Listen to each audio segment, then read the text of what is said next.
자, 그러면 이어서 5장 수업을 시작을 해보도록 하겠습니다. 5장은 소비자의 최적 선택 부분입니다. 그래서 지난 시간 4장에서 했던 내용 그걸 바탕으로 해서 효용함수를 바탕으로 해서 한 가지가 추가가 돼요. 뭐가 추가가 되냐면 이제 예산 제약, 예산선이라는 것이 하나 추가되는 거죠. 자, 오늘도 뭐 텍스트하고 그 다음에 이제 수업 자료 다 준비되셨죠? 자, 한번 시작을 해보도록 하겠습니다. 오늘 내용은요, 좀 뭐 어려운 것도 좀 있고 하니까 잘 보시면 좋을 것 같습니다. 설명을 좀 컴팩트하게 할게요. 자, 예산 제약, budget constraint라고 얘기를 하는데요. 예산 제약, 이거는 무슨 얘기냐 하면 이 세상에 사실은 돈만 많으면 물건을 얼마든지 마음대로 필요한 것만큼 살 수가 있어요. 하지만 이 예산이라고 하는 건 늘 부족하죠. 늘. 그래서 상품을 구입하는 데 쓸 수 있는 소득이 한정되어 있다. 이거는 누구에게나 다 해당되는 얘기입니다. 이 예산 제약 자체가 좀 작은 사람도 있고 큰 사람도 있고 그런 차이는 있을 수 있지만 누구나 다 예산 제약이라는 게 존재할 수밖에 없다는 것이죠. 그래서 이 예산 제약을 바탕으로 해서 뭐 예를 들어서 한 달에 300만 원을 번다. 그럼 300만 원 중에서 한 200만 원을 쓴다라고 하면 그 200만 원이라고 하는 게 예산 제약이 되는 것이죠. 자, 그러면 그 200만 원이라는 예산 제약을 가지고 뭘 그리게 되느냐면요. 예산선이라는 걸 만들게 됩니다. 자, 무슨 얘기냐면요. 일상생활에서야 당연히 사야 되는 물건의 종류가 엄청나게 많습니다. 뭐 수십 가지, 수백 가지가 되는데 그걸 갖다가 뭐 사는 때도 있고 안 사는 때도 있고 막 이렇게 복잡하지만 분석의 편의를 위해서 어떻게 한다? 딱 두 가지만 가지고 분석을 하겠다는 거죠. X제 그리고 Y제 이 두 개만 가지고 얘기를 할 거예요. 자, PX라고 하는 건 X제의 가격 을 의미하고요. 그렇게 따지면 PY라고 하는 녀석은 Y제의 가격 이렇게 얘기해 줄 수 있을 것이고요. 자, 그러면 X라고 하는 건 X제의 소비량 그리고 Y라고 하는 녀석을 Y제의 소비량 이렇게 둔다라고 하면 마지막으로 소득 아까 얘기한 뭐 200만 원 뭐 이런 것들을 M이라고 두면은 먼저 예산 제약이라는 걸 식으로 어떻게 나타낼 수 있냐면 자, XJ 가격에다가 XJ를 사는 양을 곱하고 그 다음에 YJ 가격에다가 YJ 사용량을 소비량을 곱해서 요걸 갖다가 어떻게 되도록 딱 소득이랑 같은 크기가 되도록 맞춰주는 거 이게 바로 예산 제약이 되겠습니다. 되겠나요? budget constraint. 자, 선생님 이게 뭔데요? 그래요. 이 식을 갖다가 이제 바꿔가지고 뭘 만들겠다는 거냐 하면 예산선을 만들겠다는 것이죠. 자, 이 식을요 이제 바꿉니다. 뭐라고 바꿀 거냐 하면요. 어떻게 모양으로 바꾸냐면 y는 이라는 형태로 바꿀 거예요. y는 이라는 형태로 바꾸기 위해서는 일단 이 식을 갖고 옵니다.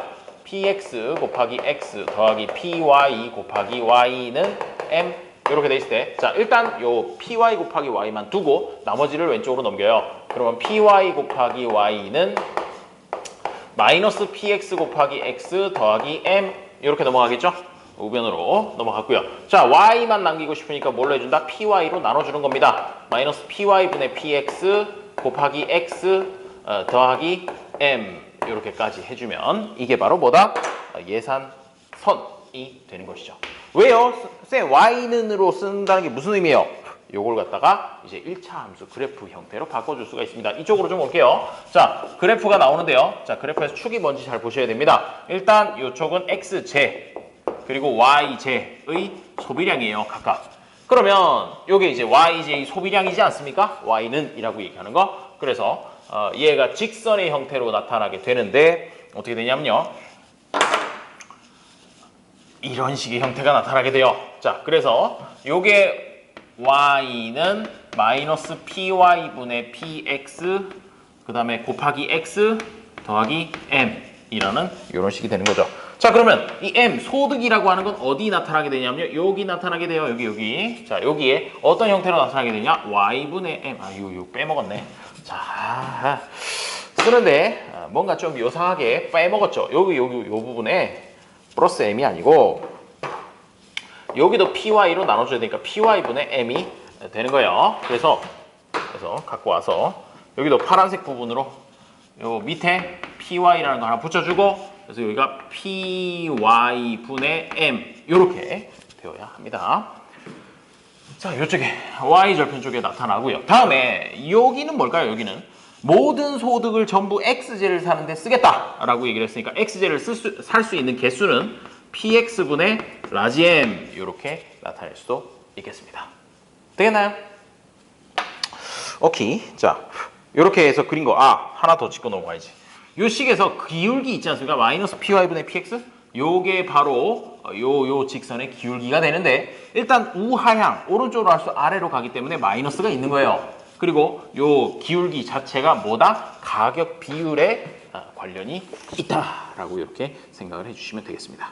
자, 수업 자료 첫 번째 페이지에 나와 있는 부분을 보고 있습니다. 그러면요.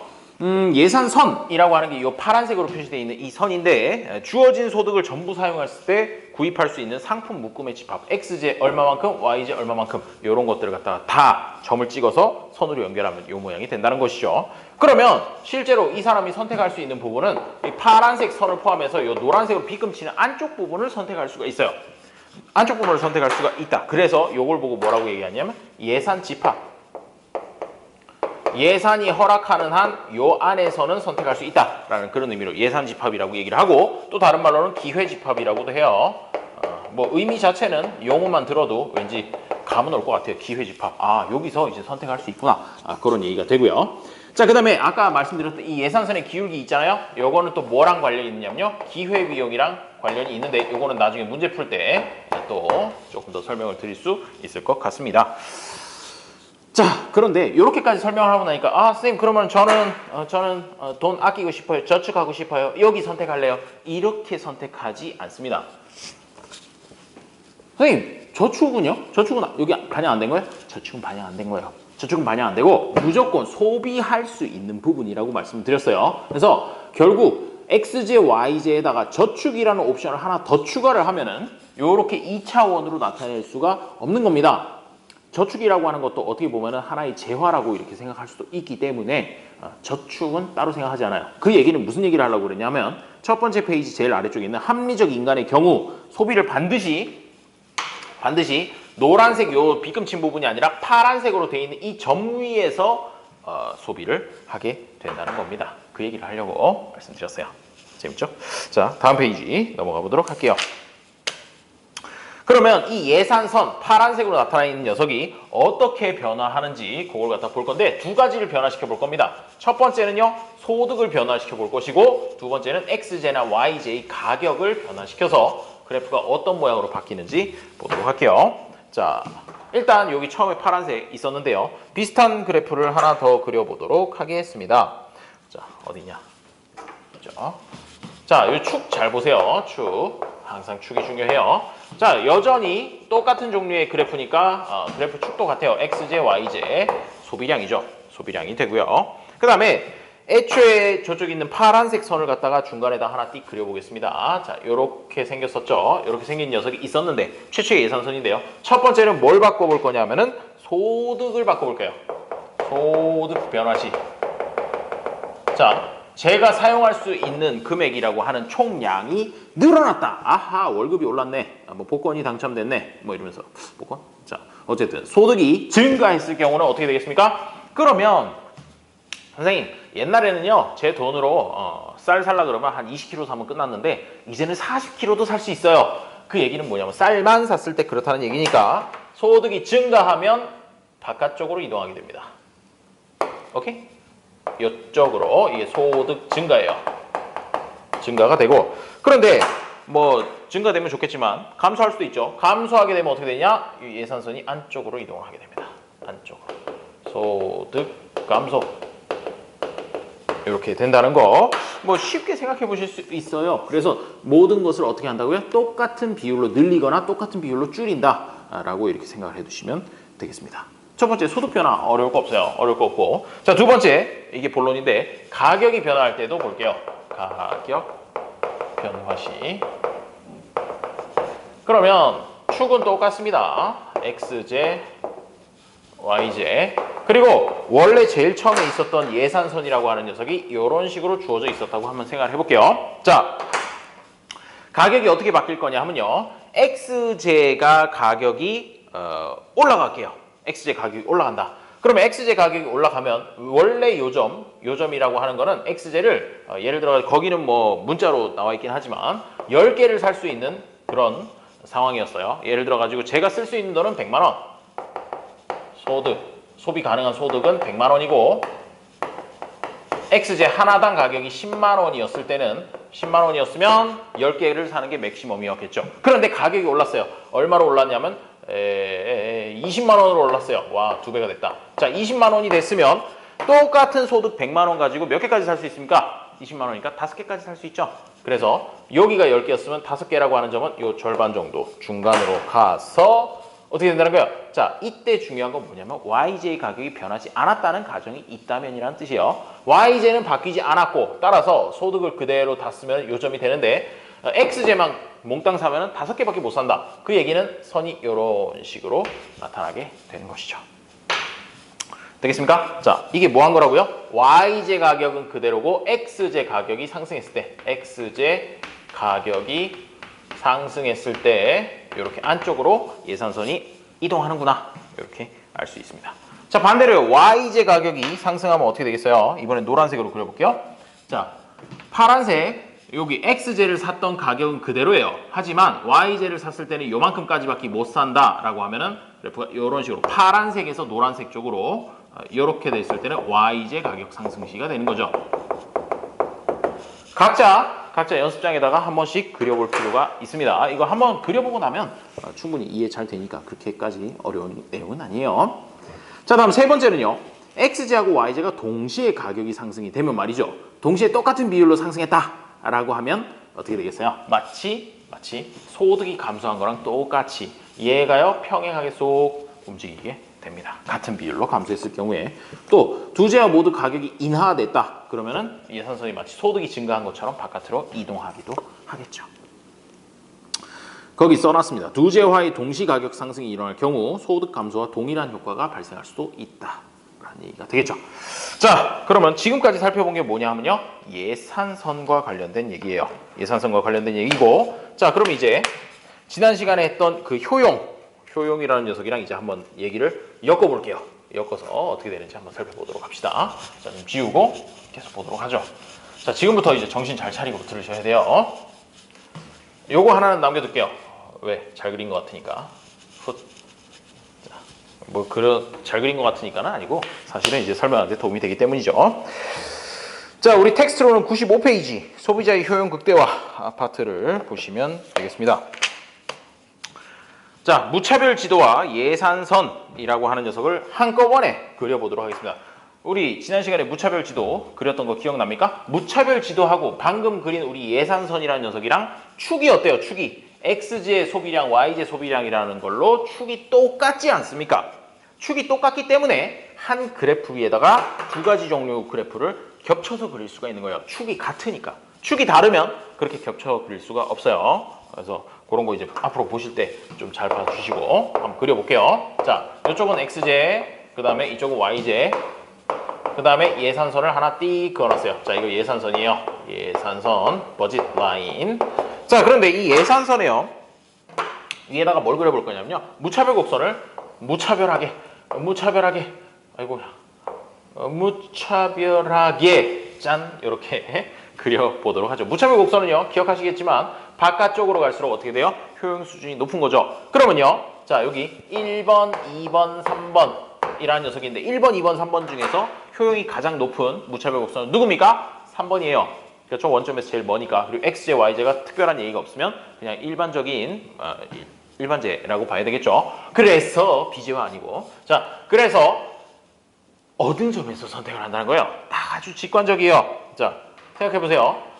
요 예산선 위의 점에서 소비를 한다 그랬죠. 예산선 위의 점에서 소비를 하는데 요 점에서 소비를 한다고 하면 얻을 수 있는 만족 수준은 1만큼밖에 안 돼요. 1번만큼. 그리고 요 점에서 소비를 하면 2번만큼밖에 안 되고요. 그런데 여기 접하는 점이라면 이 3번만큼의 효용을 얻을 수가 있으니까 사람들은 누구를 선택한다? 1번, 2번, 3번 중에서 3번을 선택한다는 거예요. 즉 다시 말씀드리면 무차별 곡선을 마구 그렸을 때 어떻게? 원점에서 가장 먼 녀석이랑 접하는 게 제일 멀리 있으니까 그게 바로 이 사람의 선택점이 된다는 것이죠. 되겠습니까? 자, 일단 결론은 그렇고요. 그러면 이제 그 중간 과정을 좀 말씀을 드릴게요. 여기에 아까 요 기울기 써놨는데 기울기가 뭐였는지 기억나요? 마이너스 PY분의 PX 이렇게 됩니다. 자, 이 기울기 하고요. 그 다음에 요 무차별 곡선의 기울기라고 하는 녀석 지난 시간에 살짝 말씀드린 게 있는데요. 무차별 곡선의 기울기는 사실상 뭘 쓰면 되느냐면 MRS를 쓰면 돼요. 뭐죠? 한계 대체율이요. 한계 대체율 x, y라고 하는 녀석을 써주면 된다 이거죠. 요거의 기울기야, 기울기. 자, 무차별 곡선의 기울기로. 그래서 어떻게 하겠다는 거냐? 접한다는 얘기는 이 접점, 빨간색으로 표시되어 있는 이 접점에서의 기울기가 서로 같아야지 접하는 겁니다. 이런 점 같은 경우에 얘의 기울기는 이만큼이지만 여기서 짠 올라갔을 때 얘의 기울기 전혀 다른 거잖아요. 그럼 접하는 게 아니라고요. 그래서 기울기가 서로 같아야지 접할 수 있으니까 여기 나와 있는 이 마이너스 py분의 px 그리고 mrs 요거는 식이 어떻게 돼요? muy분의 mux라고 하는 요런 값이 서로 같아야 된다는 거죠. 선생님 이거 뭐 마이너스 이쪽에는 마이너스 있고 왜 이쪽엔 마이너스 없죠? 기억하실런가 모르겠지만 MRS를 구할 때는 당연히 X를 늘리면 Y는 줄어들고 X가 줄어들면 Y는 늘어나니까 항상 마이너스가 포함된다. 따라서 맨날 마이너스 쓰기 그러니까 마이너스 날려버린다. 이렇게 얘기했던 적이 있죠. 그래서 여기에는 마이너스가 원래대로의 의미라면 있어야 돼요. 그리고 MRS라는 걸 정의할 때 마이너스를 아예 떼버리기로 약속을 했기 때문에 지금 안 보이는 거예요. 그러니까 자 이제 이 노란색으로 동그라미 쳐놓은 두 개를 어떻게 해야 된다는 거야? 둘이 서로 같다라고 두면 그게 바로 요 최적점, 최적 소비점을 찾는데 써먹을 수 있다는 것이죠. 자, 일로 오세요. 자, py분의 px 거기다가 마이너스 하나 있었고요. 그 다음에 원래 이 mrs라는 녀석은 원래는 마이너스가 있었어야 된다는 뜻이에요. muy분의 mux. 자, 이렇게 되면 마이너스는 날려버립니다. 날려버리고 남은 것들 뭐예요? py분의 px가 muy분의 mux다. 이렇게 해주면 되겠죠. 되겠습니까? 그렇습니다. 자, 그렇게까지 해주면 되겠네요. 자, 그래서 이게 뭐라는 겁니까? 조금만 더 정리를 해보면 px를 아래쪽으로, muy를 위쪽으로 이렇게 올려주면 py분의 muy는 px분의 mux 이렇게까지도 나타낼 수 있고 따라서 이게 뭐라는 거냐 하면 py라고 하는 건 yj 가격이잖아요. 그리고 muy는 yj 한 단위를 추가적으로 소비할 때 얻을 수 있는 효용 만족감이에요. 따라서 금액 1원당 얻을 수 있는 y로부터 얻을 수 있는 효용 만족감 이걸 갖다가 좌변이고요. 그 다음에 우변은요. x에 쓰는 돈 1원당 얻을 수 있는 만족감이라는 뜻이에요. 그러니까 xj, yj에다가 각각 똑같은 금액을 썼을 때 똑같은 크기의 효용을 얻을 수 있는 점, 그 점이 바로 최적 소비점이라는 것이죠. 생각해 보시면 만약에 이게 등호가 아니라 왼쪽이 크다 이러면 뭐 하겠어요? 야 yj는 1원을 썼더니 만족감이 100이 나오고요. 얘는 1원을 썼더니 만족감이 50밖에 안 나오네. 그럼 yj를 더 사야지. 이렇게 된다는 거예요. 그래서 yj를 더 사면 어떻게 돼요? muy라고 하는 녀석이 한계 효용 체감에 붙이기 위해서 점점 줄어들어요. 줄어들어서 어디까지 줄어드냐? 같아질 때까지 줄어들게 된다는 것이죠. 반대로 오른쪽이 컸으면 마찬가지로 야 그러면 x를 갖다 더 사야지. 왜? 1원당 얻을 수 있는 효용이 더 크잖아요. 그러니까 어떻게 돼요? xj를 소비량을 늘리면 한계 효용 체감에 붙이기 위해서 똑같이 다시 균형으로 돌아가게 된다는 것이죠. 그래서 일단 오늘 수업에서 제일 중요한 식 하나 나왔습니다. 요거 꼭 기억해 주세요. 1원당 얻을 수 있는 효용이 똑같아지는 점에서 선택을 하는 것이 최적이다. 직관적이에요. 그렇죠? 자, 그럼 이제 교재를 볼게요. 텍스트는 96, 97. 그 다음에 요 수업 자료는 3페이지입니다. 거기 그래프 나와 있죠. XJ, YJ 축이 있다는 거 보시고 그 다음에 예산선이 처음에 있었는데 거기다가 위에다가 똑같은 평면이니까 무차별 곡선을 얹는다. 얹어가지고 어떤 점을 찾는다? 기울기가 똑같아지고 접하는 점을 찾아준다. 그게 바로 최적 소비점이 되는 것이죠. 자, 그 다음에 보시면 돼 있고요. 요 수업 자료 잘 정리가 돼 있어요. 그 다음에 효용 극대화 조건의 의미라고 되어 있는 거 막 뭐라고 복잡하게 써 있는데 뭐 그렇게 크게 중요한 건 아닌 것 같아요. 그리고 자녀의 경제학 이것도 뭐 됐습니다. 그 다음에요. 코너해니 뭐 모서리해, 내부해 이런 얘기가 나오는데 요거는 다음 시간에 조금 더 자세하게 설명을 드릴 예정이고요. 아직 안 끝났어요.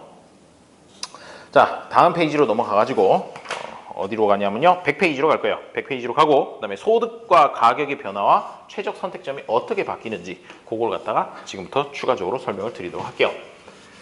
자, 최적 소비점 그려놓은 요 그래프 하나 남겨두고요. 나머지는 좀 지울게요. 자, 최적 소비점 나온 그래프 있으니까. 요거 중요합니다. PY분의 MUY하고 PX분의 MUX 같은 거, 그런 점에서 소비가 일어난다는 거죠. 최적 소비점 구하는 거. 자, 그러면 이제 두 가지를 볼 건데, 일단 소득이 변화했을 때 최적 선택점이 어떻게 바뀌는지 볼 거예요. 오, 소득이 바뀌었을 때. 그러니까 뭐 어떻게 되느냐 하면 말이죠. 요 그래프에다가 몇 개를 좀 더 그려볼게요. 소득이 바뀌면 아까 뭐가 바뀐다 그랬어요? 이거 무차별 곡선은 안 바뀌어요. 무차별 곡선은 안 바뀌고 뭐가 바뀌냐면 예산선이 바뀝니다. 소득이 증가하면요 예산선이 바깥으로 가겠죠? 바깥으로 갈 거고, 소득이 감소하면 안쪽으로 갈 거예요. 그 결과 선택하는 점들이 어떻게 되냐면, 소득이 감소하면 아무래도 이 무차별 곡선이 뭐 이렇게 해서 접한다 치면 요 점, 그리고 이 정도에서는 여기 뭐야 이거 이상해. 자, 뭐 이쯤 이렇게. 이 교차하는 점이 아니라 접하는 점을 찾아야 돼요. 접하는 점. 그 다음에 뭐 그 그래프는 거기 수업 자료도 있으니까 보시면, 이렇게 증가했다 그러면은 어떻게 한 이쯤 해가지고 뭐 이런 식으로 이렇게 꾸불렁꾸불렁한 요상한 점들이 생길 것인데, 모든 그 예산 수준에 대해서 최적 소비점들이 하나씩 나오겠죠. 자, 그 하나씩 나오는 점들을 이으면 빨간색 선이 된다는 것이고, 이걸 보고 뭐라 그러냐면요, Income Consumption Curve라고 그래서 ICC 이렇게 얘기합니다. 한글로는 소득 소비 곡선. 소득이 바뀔 때 소비점이 어떻게 바뀌는지를 점을 찍었다라는 얘기가 되겠죠. 그래서 일단 ICC가 이런 형태로 될 때 축을 보세요. XJ 소비량, YJ 소비량 그대로죠. 요거까지가 일단은 ICC 도출하는 것이고요. 그건 뭐 일반적으로 직선이 나오지 않은 뭐 그건 됐어요. 자, 그 다음에 요거까지는 소득 소비 곡선이고요. 다음에 엥겔 곡선이라는 게 나오는데, 여러분 엥겔 지수라는 얘기 들어보신 적 있어요? 엥겔 곡선을 할 건데, 이 엥겔이 사람 이름이에요. 독일 사람이죠. 엥겔이라는 양반인데, 엥겔 계수라고 하는 건 뭐냐면 총 소득 중에서 먹을 것이 차지하는 비중이에요. 먹을 거에 소비하는 금액. 그래서 엥겔 계수가 높으면 뭐하다? 가난하다라고 이렇게 결론을 내렸는데, 그게 뭔 소린고 하니, 어차피 사람이 먹고 사는 거에는 돈을 갖다가, 물론 뭐 아무래도 부자가 좀 더 돈을 많이 쓰긴 하겠지만 거의 차이가 없다라고 보는 거죠. 왜냐하면 필수제이기 때문에 가난한 사람도 한 30만 원이면 되고 부자도 한 4, 50만 원이면 되고, 이런 식으로 본 거예요. 한 사람 먹고 사는 거에. 그러다 보니까 소득이 크면 클수록 어떻게 되겠어요? 전체 소득 중에서 식료품에 나가는 비중이 낮아질 수밖에 없겠죠. 왜? 분모가 자꾸 커질 테니까. 부자는. 가난한 사람은 반대로 어떻게 돼요? 먹을 거에 쓰는 돈은 부자는 크게 차이가 없는데 소득 자체가 워낙 작으니까 그 비중이 급격하게 높아지죠. 그래서 엥겔 계수가 높으면 보통 못 먹고 산다, 돈을 잘 못 번다, 뭐 그런 식으로 이제 해석을 하는 녀석이 엥겔 계수인데, 그 양반이 통계학자였어요. 그래서 이 엥겔 곡선이라고 해서 뭘 만들었느냐 하면, 자, 옆에 있는 왼쪽에 있는 그래프랑 뭐가 다른지 한번 보세요. 자, 엥겔 곡선은요, XJ 그리고 소득 축이 달라요. 축이 다르네. 자, 축이 달라서 XJ 소비량이라는 거, 이쪽은 똑같은데 소득이 달라집니다. 그러면 Y축이 달라지죠. 그렇게 되면 여기서 각 소득 수준, 요런 소득 수준들에서 XJ를 얼마만큼 구매를 하느냐, 그걸 갖다가 모아서 그린 부분이 되겠죠. 아무래도 XJ가 정상제라면 소득이 늘어나면 어떻게 되겠어요? XJ 구매하는 양도 늘어나게 되는 것이죠. 그래서 엥겔 커브 해서 아까 이 ICC하고요 생긴 모양 자체는 거의 비슷해요. 보세요. 소득이 늘어날 때 XJ 소비량도 늘어나니까 우상향 해야 되겠죠. 일반적으로 정상제일 때 그렇다는 얘기예요. 그런데 이게 ICC하고 EC가 엥겔 커브를 EC라고 얘기를 했는데, 자, 요게 사실은 모양이 좀 어떻게 생겼느냐에 따라서 그게 필수제인지 사치제인지 또는 열등제인지 이런 것도 알 수가 있어요. 그 밑에 그림을 그려놨으니까 한번 보시면 되겠습니다. 필수제 같은 경우에는 어떻게 될까요? 필수제는 먹고 사는데 진짜 필수적이거든요. 그러면 소득이 낮을 때는 꽤 빠른 속도로 증가를 해요. 꽤 빠른 속도로 증가를 하다가 그 다음에 소득이 많이 늘어났을 때는 XJ 늘어나는 속도가 점점 느려져요. 느려지다 보니까 어떻게 되냐면요, 웁스 이런 식으로 생기는 거죠. 파란색처럼 생겼으면 필수제라는 얘기예요. 왜 그러냐 하면, 자 보세요. 여기서 소득이요 요만큼에서 요만큼 정도 늘어났다고 칠게요. 그러면 x제 소비량이 이만큼 늘어나요. 맞죠? 근데 요 똑같은 양을 요 위에서 여기서부터 여기까지 요만큼 늘어났다 하면 폭 비슷해 보이나요? 그러면 x제 증가량이 얼마예요? 요만큼밖에 안 늘어나요. 그 얘기는 뭐냐면 소득이 늘어날 때 x제 소비량이 그다지 빨리 늘어나지 않는다. 그게 바로 필수제의 특징이죠. 사치제는 반대예요. 사치제는 소득이 낮을 때는 천천히 늘어나다가 소득이 어느 정도 높아지면 빠른 속도로 늘어나는 게 사치제죠. 그래서 생긴 모양이 어떻게 생겼느냐 하면 이런 식으로 나가게 되는 거죠. 둘 다 오른쪽으로 갈수록 높아진다는 건 공통점이에요. 이 정상제의 특징이죠. 그런데 열등제라고 해서 오히려 소득이 늘어나면 잘 안 사먹는 거. 옛날에야 돈 없으니까 먹었지만 지금 이제 돈 있으니까 안 사먹어 라고 해버리는 게 열등제인데, 그럼 열등제는 어떻게 생겼느냐? 그냥 우하향하는 이런 식으로 나타나면 되겠어요. 되겠죠? 거기 그림 그려져 있으니까 보시면 되겠고요. 뭐 또 이중 교수님께서는 요 열등제일 때는 알아서 한번 그려봐랑 뭐 이렇게 써 놓기도 하셨더라고요. 자, 그까지 얘기를 했어요. 그까지 얘기를 했는데 그 다음에 아직도 많죠. 자, 그 다음에 104페이지, 텍스트 104페이지에 있고 그 다음에 수업 자료는 5페이지에 동차함수라는 내용이 갑자기 나옵니다. 이거 선생님 수학 시간도 아닌데 뭐 이런 걸 해요. 그러게 말이죠. 자, 그래도 앞으로 분석하는데 동차함수라고 하는 걸 모르고는 또 좀 힘들 것 같아서 간단하게 설명을 드릴게요. 자, 솔직히 뭐 동차함수라는 이름 별로 안 들어보신 분들이 대부분일 거예요. 그래서 이게 뭔지 간략하게 정의도 하나 적어놨습니다. 수업자료 보시면요. 그 저 104페이지에 있는 내용은 너무 어렵게 써놨어요. 수업자료 보시면 homogeneous function이라 그래서 본질적으로 동질적이다. 동질적인 함수다. 뭐 그런 얘기가 되겠죠. 뭐가 같으냐면요. 각 항의 차수가 모두 같은 함수를 동차함수라고 합니다. 선생님 저 동차함수 모르고 싶어요. 라는 얘기는 앞으로 미시경제 공부를 안 하고 싶어요 라는 얘기랑 똑같으니까 지루하더라도 5분만 들어보세요. 자, 동차함수 뭐가 같다고요? 항의 차수가 같아야 된다. 모두 같아야 돼. 모두 같아야 동차함수라고 얘기를 해요. 그러면 어떤 것들이냐면요. 자, f, x, y 이렇게 x하고 이렇게 쓰면 이 뒤에 x하고 y에 대한 식이 이어진다는 뜻이에요. fx, y는 거기 예를 들어놨죠. 3x 제곱 플러스 xy 마이너스 2y 제곱. 자, 차수라고 했어요. 차수가 뭐냐면 문자를 몇 번 곱했느냐. 그게 이제 차수예요. 자, 보세요. 첫 번째 항은 항부터 말씀드려야겠구나. 항은요. 더하기 빼기로 나눠져 있는 부분이에요. 즉, 요 식에서 항이라고 하는 건 3개인데 3x 제곱이라는 항, xy라는 항, 마이너스 2y 제곱이라는 항 이렇게 3개가 되는 것입니다. 이 3개의 항의 차수를 보면요. 문자가 자 3x제곱에는 문자가 뭐뭐 곱해져 있어요. x가 2번 곱해져 있죠. 몇 번이요? 2번이요. 2번. 자, 그 다음에 요 두 번째 거는 x하고 y가 각각 한 번씩 곱해져 있죠. 합하면 몇 번이에요? 합쳐야 돼요. 합치면 2번이죠. 다음에 마지막 것도요. y제곱이라고 하는 것도 y라는 문자가 2번 곱해져 있는 거잖아요. 그러니까 2번이에요. 자, 이 항들이 전부 다 차수가 얼마라는 거예요? 전부 다 차수가 2차라는 겁니다. 그래서 이런 함수를 보고 2차 동차 함수라고 얘기를 한다는 거죠. 그런데 어떤 것들은 뭐 여기 2번이고 예를 들어 x제곱 y 이렇게 돼버리면 여기 3번이 되잖아요. 이러면 동차 함수가 아닌 거예요. 간단하죠. 동차함수 이제 뭔지 알겠죠?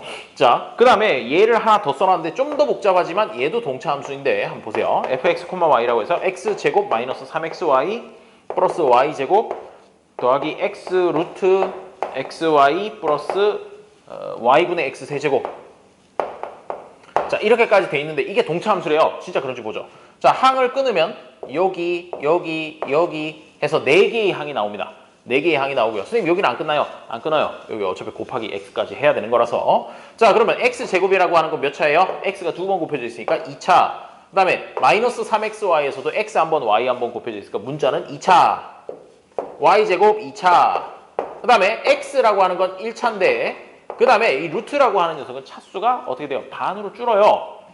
x제곱이 루트 안에 있으면 x제곱이 루트 안에 있으면 이거는요 2차가 아니라 1차라고 얘기를 해요. 왜? x제곱은 x제곱이지만 나올 때는 루트하고 제곱이랑 사라지거든요. 사라지면서 1차가 되는 겁니다. 오케이? 차수를 반으로 깎아줘요. 자, 계속 볼게요. 루트 안에는 뭐가 있느냐면 x 곱하기 y니까 2차 y분의 x 세제곱. 이거는 뭐요? x를 3번 곱하고 y를 한 번 나눠줬어요. 곱해주는 거는 차수가 올라가지만 나눠주는 건 차수가 내려가죠. 내려가요. 그래서 3차에서 1차를 빼서 2차가 되는 겁니다. 그리고 2차랑 2차를 곱했어요? 더했어요? 더했죠. 더하면 차수 변화가 없어요. 더하면 차수 변화가 없으니까 자, 이 2차라고 하는 녀석을 루트 안에서 살펴볼 수가 있다. 그 얘기는 이 루트까지 묶으면 몇 차가 되느냐? 1차가 돼요. 그래서 앞에 있는 x하고 지금 이따만큼 전체가 1차니까 둘 다 1차라서 곱하면 2차가 돼서 결국 되게 길었지만 얘도 2차 동차 함수가 된다는 거죠. 자, 이제 동차 함수가 뭔지는 알았으니까 그럼 동차 함수가 무슨 성질이 있느냐? 무슨 성질이 있길래 지금 얘기를 하느냐? 2차 동차 함수로 설명을 드리면요. 자, 처음에 x하고 y였다가 그 다음에 x, y가 둘 다 2배씩 되는 경우가 있을 거예요. 2배씩, 이 값이 2배씩 되면 그러면 이 전체 함수 값이라고 하는 건요. 2의 제곱배가 돼요. 즉 여기를 n차 동차 함수라고 하면 n차 동차 그러니까 지금 여기는 2차지만 뭐 3차 동차 함수도 있고 4차 동차 함수도 있고 하겠죠. n차라고 하면 요게 2배가 됐을 때 그 숫자가 2고요. n차 동차면 n제곱배만큼 증가를 한다는 거죠. 쉽게 말해서 x하고 y가 둘 다 2배가 되잖아요. 그러면 함수값은 2의 제곱해서 4배가 되고요. 얘네들이 각각 3배씩 되잖아요. 3x, 3y가 들어가잖아요. 그러면 3의 제곱해서 9배가 되는 거예요. 오케이? 얘가 만약에 3차 동차 함수고 x, y가 2배가 되면 어떻게 돼요? 2의 세제곱해서 함수값은 원래 것보다 8배로 커진다. 이런 게 n차 동차 함수의 성질이 되는 것이죠. 거기 수업 자료에 간략하지만 핵심적으로 잘 적어놨으니까 보시면 이해하는데 어려움은 없을 겁니다. 자, 그리고 빨간색으로 써놓은 글씨를 보시면 동차 함수인 경우 한 방사선 위에 무차별 곡선의 기울기가 모두 같다. 뭐 이런 얘기도 있는데 그거는 아직까지는 모르셔도 되고요. 콥 더글라스 함수를 다룰 때, 그때 본격적으로 보시면 되긴 해요. 아, 근데 써있네. 자, 콥 더글라스 함수라는 것도 하나 볼게요. y는 a 곱하기 x의 알파 제곱 z의 1 마이너스 알파 제곱. 자, 이런 식으로 되어 있는 녀석이라고 해보죠. 그러면요, 자, 여기서 어차피 이 y는 함수값이라는 뜻이고요. a는 상수예요. 상수, 숫자고요. 알파도 숫자죠. 문자는 x하고 z만 문자인 거예요. 그러면 x의 알파 제곱이면 얘는 뭐냐면 알파차예요. 알파차. 그 다음에 z라고 하는 녀석은 1 마이너스 알파차가 되겠죠. 그런데 얘네 둘이 어떻게 돼 있어요? 더하기예요, 곱하기예요? 사이에 곱하기가 생략된 거잖아요. 그러니까 이 차수끼리 더해줘야 됩니다. 알파하고 1 마이너스 알파하고 더하면 알파 마이너스 알파가 사라지면서 1차가 되죠. 그래서 콥 더글라스 함수는 그 되게 복잡하게 생겼지만 사실은 1차 동차 함수예요. 즉 x하고 y 값이 각각 2배가 되면 함수값도 2배가 되고 x하고 y가 각각 3배씩 되면 함수값도 3배가 되는 아주 아름다운 녀석이죠. 그래서 요거 1차 동차를 선형동차라고 하기도 한다. 그거까지 알아두시면 되겠어요. 자, 요거 관계식 하나만 다시 설명드리고 갈게요. 아까 설명드린 게 틀린 건 아니고 좀 정리해서 다시 말씀드리려고 그래요. 자, 그러면 x하고 y가 a배 되었을 때 그러니까 뭐 커질 수도 있고 작아질 수도 있겠죠. 자, n차 동차 함수라면 함수값은 어떻게 바뀐다는 거냐면 a의 n제곱배가 된다. 배가 됨. 이렇게 정리를 해두시면 되겠습니다. 이렇게 해야지 명확하겠죠? 문자 종류가 달라야지 내용을 확인할 수가 있겠죠. 자, 동차함수 거기 무슨 뭐 아주 그냥 복잡하게 써놨는데 필요 없어요. 필요 없고 방금 제가 설명드린 거 그 정도 알고 계시면 되겠습니다. 자, 오늘 수업도 이제 한 가지 주제가 남았어요. 가격 소비 곡선이라고 하는 녀석이 나오게 됩니다. PCC, 아까는 ICC라고 하더니 이번에 PCC라고 하는 녀석을 한번 구해보도록 하죠. 지금까지 한 거는 뭐냐면요. 앞에서 얘기했던 거는 소득이 바뀔 때 점이 어떻게 바뀌느냐 그걸 보고 ICC라고 얘기를 했었죠. 자, 그런데 이번에는 XJ, YJ 가격은 그대로인데 XJ 가격이 바뀌는 경우에 대해서 이제 소비 곡선을 한번 도출을 해보도록 하겠습니다. 그래서 PCC라는 이름이 붙은 거죠. Price Consumption Curve, Price Consumption Curve라고 이렇게 얘기를 해요. 자, 우리 메인 제일 간단한 그림부터 다시 시작을 해볼게요. 자, 어디서부터 시작을 할 거냐면요. XJ와 YJ 평면에서부터 시작합니다. XJ, YJ 평면이 있었고요. 그러면 뭘부터 구했냐? 예산선부터 그려야 되겠죠. 자, 예산선이요. 처음에는 이렇게 주어져 있었는데 XJ 가격이 자꾸 어떻게 돼요? 자꾸 올라가요. 자, 그래서 이쪽으로 갈수록 XJ 가격이 증가하는 거예요. 가격 증가. 오케이? 자, 그랬을 때 여기에 무차별 곡선을 위에다 얹어야겠죠? 무차별 곡선을 쏙쏙 얹습니다. 쏙쏙. 쏙쏙 얹어서 요점, 요점, 요점 이런 식으로 이제 접하는 점이 있다라고 하면요. 그 접점들을 슥 이어보면 PCC라고 하는 곡선을 얻을 수가 있는 것이죠. 왜? 이게 지금 뭐냐면요. 이 부분은 가격이 X1일 때 PX1분의 M 이렇게 되고 여기는 PX2분의 M, PX3분의 M 이라고 했는데 지금 PX1보다 얘네들이 점점 커지거든요. 그러니까 분모가 커지니까 아무래도 값이 작아질 수밖에 없고 그러면 이제 효용 수준은 떨어질 수밖에 없죠. 그렇죠? X의 가격이 올라가니까. 그래서 연결해주면 PCC가 된다는 것이죠. 근데 이 PCC라고 하는 거 지금 그려놓은 거 이거는요. 뭐에 따라서 달라지냐면 XJ의 소비의 가격 탄력성 그 입실론 P 보이시죠? Elasticity of Price 맞나? Price Elasticity 구나. 자, 그거에 따라서 PCC의 모양이 결정된다는 것 그것도 이제 좀 생각을 해보시면 되겠는데요. 일단 그 가격 탄력성이라고 하는 녀석이 1이라면 가격이 올라간 만큼 어떻게 돼요? 그만큼 정확한 비율로 줄입니다. 그러면 YJ 자체가 차지하는 비율이 그대로죠. 그대로라 가지고 결국 이 PCC라고 하는 거 YJ에 쓰는 돈도 그대로고 YJ에 쓰는 돈도 그대로고 그 다음에 YJ의 가격도 그대로니까 YJ에 사는 양이 바뀌질 않아요. 쭉쭉쭉쭉. 그래서 PCC가 이렇게 직선 형태로 된다는 거예요. 무슨 얘기냐면 자 XJ가 가격이 올라가면 그 구매량은 줄어요. 그리고 가격이 떨어지면 구매량은 늘어요. 하지만 그 비율이 어떻다고 1이라는 건 똑같다는 거거든요. 똑같으니까 둘이 곱한 값은 일정하거든요. 그러니까 XJ에 쓰는 돈 자체가 바뀌지가 않는 거예요. 가격 탄력성 1이라 그러면 그렇게 되고요. 따라서 이렇게 직선 형태가 나오고요. 그 다음에 1보다 작다라고 하면 어떻게 돼요? 1보다 작다라고 하면 거기 있는 것처럼 우상향하는 쭉 올라가는 그런 녀석이 되고요. 그 다음에 1보다 크다 그러면은 오히려 우하향하는 녀석이 나올 수 있습니다. 각자 한 번씩 그려보시면 될 것 같아요. 이거 뭐 충분히 그리죠. 자, 그다음 마지막으로 이제 수요 곡선으로는 어떻게 연결하느냐? 자, 잘 보세요. 요거 조금만 이동을 하고. 자, 이제 수요 곡선을 연결만 하면 되는데 지금 여기 PCC 빨간색으로 주어져 있는 녀석을 한번 그려보도록 하겠습니다. 빨간색으로 되어 있는 녀석은 여기 보면 균형점이 하나, 둘, 셋 이렇게 돼 있죠? 요걸 갖다가 아래로 내립니다. 아래로 내리고요. 어디까지 아래로 내리냐 하면 요 밑에는요. 축이 달라요. 아이고 축이 다르네. 자, 어떻게 생겼어요? XJ가 되어 있고 그 다음에 여기가 뭐가 되겠어요? PX, XJ 가격이죠. PX, XJ 가격. 선생님 여기는 YG였는데 갑자기 XJ 가격으로 하면 어떻게 해요?